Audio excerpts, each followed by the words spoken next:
kemudian selanjutnya Pak, yang pertama adalah utang liabilitas PLN ini hari ini bahkan dalam 2 tahun saya catat sudah naik 79 triliun. Kami minta konfirmasinya itu betul atau tidak. Nah, kalau kita lihat hari ini liabilitas atau utangnya sudah mencapai 734 triliun, Pak. Nanti kami minta tanggapan dari Bapak, itu betul tidak? Nah, maka saya dapat data ini karena izin saya ini juga di Komisi 6 ini kan mitranya banyak.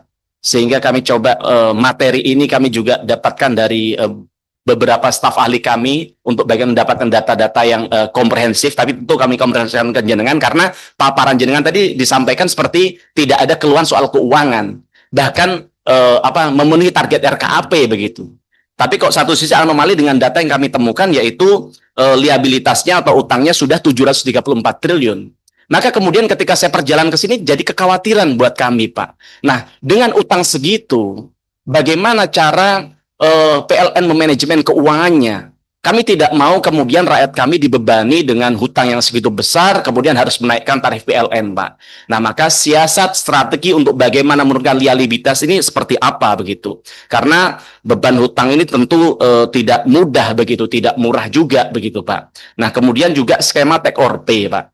Nah, skema take or pay ini saya tidak tahu ya, siapa yang menginisiasi adanya skema take or pay untuk bagaimana ternyata listrik ini dipakai atau tidak dipakai harus bayar kepada swasta sesuai dengan kontrak yang diperjanjikan begitu, Pak. Nah, padahal di banyak sekali pola bisnis di negara kita ya, orang ya kalau beli, kita makan di warung, kalau makan baru bayar ya kan.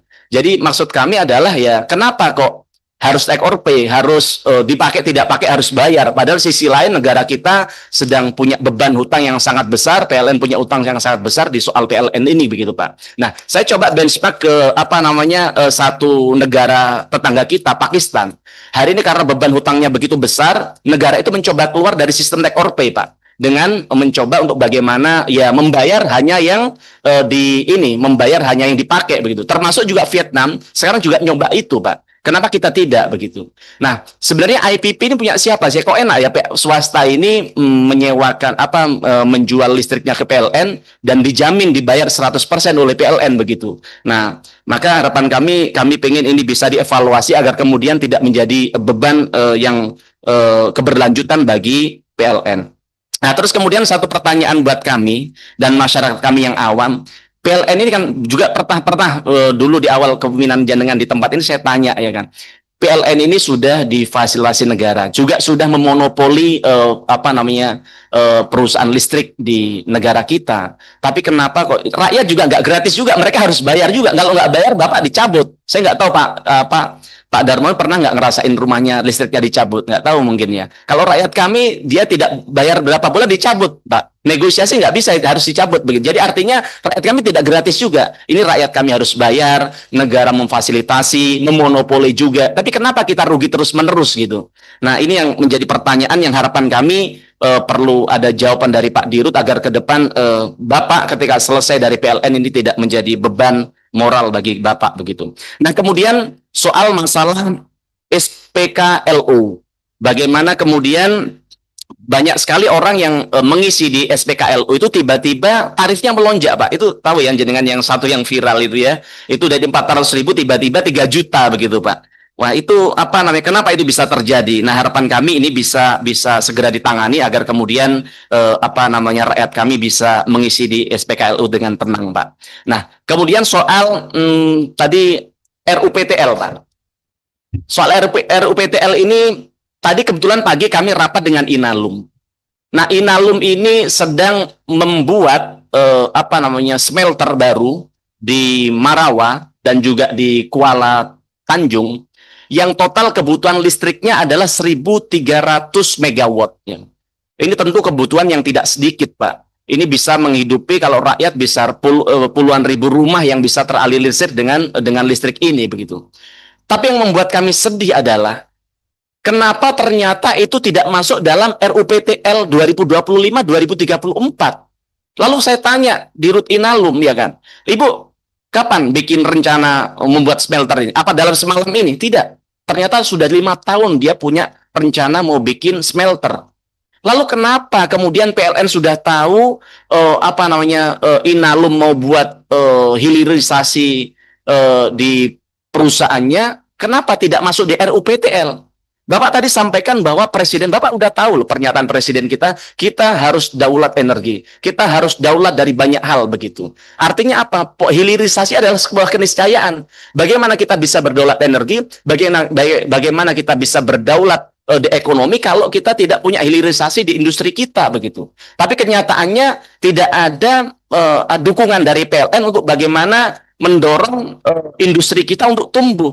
Nah, bayangkan Pak, dia ini selama ini merasakan bahwa ketika dia menjalankan usahanya Inalum ini, dia tidak ada toleransi untuk penurunan voltase. Kalau dia turun voltase sedikit saja dari 100%, maka dia harus mengulang lagi yang itu biayanya tidak murah, miliaran rupiah, Pak.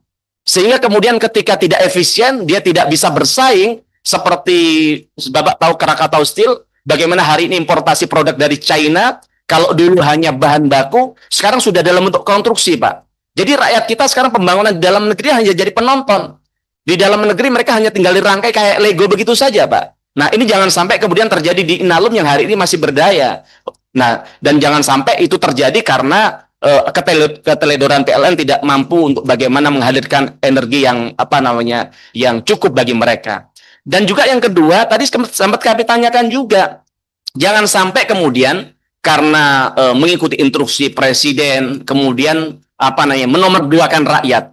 Bagaimana kita lihat hari ini kebutuhan listrik di luar Jawa sangat kurang, ya kan? Bahkan di Jombang aja hari-hari ini Bapak tahu ya sering mati, biar pet begitu. Di luar Jawa, Aceh beberapa hari mati dan tidak ada kejelasan. Ya kemudian ya ada alasan dan sebagainya sudah dijelaskan, tapi artinya sampai sekarang juga tidak selesai. Artinya apa? Di luar Jawa kebutuhan listrik juga masih terbatas. Lalu kemudian kalau harus disalurkan 1.300 megawatt kepada Inalum dengan atas nama kedaulatan tadi itu. Nah, ini jangan sampai terjadi rakyat kami dikorbankan dalam persoalan ini. Maka kami minta nanti paparan komprehensif dari PLN untuk bagian strategi memastikan bahwa Inalum bisa mendapatkan aliran listrik yang cukup tapi juga tidak merugikan rakyat, tidak menelantarkan rakyat yang mereka juga butuh aliran listrik ini, Pak. Nah, kemudian Pak, yang keempat, mohon maaf, ini bukan soal pribadi, tapi ini dalam rangka kami tidak khawatir yang terjadi lagi.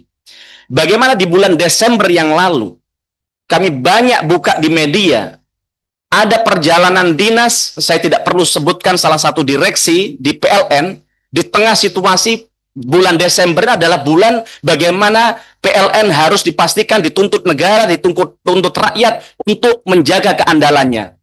Karena apa? Karena orang sedang berlibur, orang sedang membutuhkan listrik yang cukup untuk bagaimana mereka bisa bersama keluarganya begitu.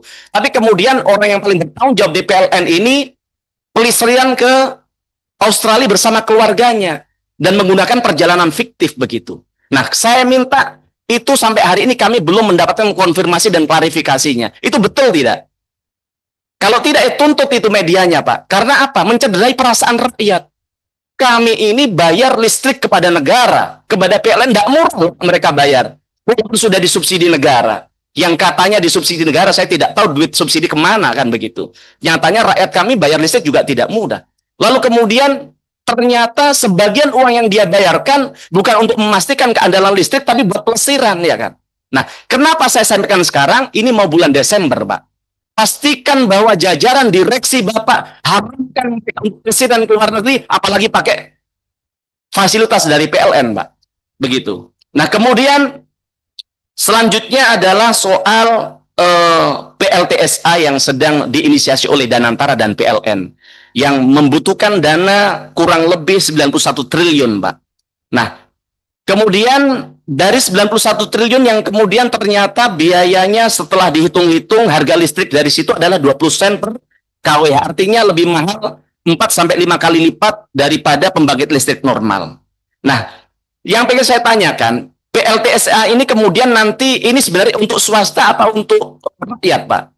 Kami tidak mau biaya yang sudah dikeluarkan sangat mahal yaitu 91 triliun, kemudian juga biaya listriknya 20 sen per kWh, artinya lebih 4 sampai 5 kali lipat daripada listrik pada umumnya. Nah, jangan sampai ini kemudian dibebankan kepada rakyat kami yang hari ini mereka makan besok saja sudah tidak mudah begitu. Nah, kemudian soal tadi juga dibahas soal EBT tenaga nuklir, Pak. Kenapa kita harus bicara soal energi nuklir? Kita punya EBT geothermal saja itu dari 290.000 megawatt itu baru dimanfaatkan 2.700 megawatt, Pak.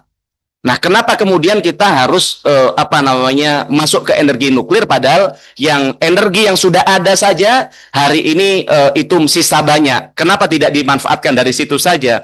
Toh juga untuk bagaimana membuat energi dari nuklir juga dampaknya luar biasa. Jangan sampai kemudian karena salah dalam soal teknis kemudian terjadi seperti tragedi Chernobyl dan sebagainya. Maka harapan kami ini bisa dilakukan dengan cermat begitu.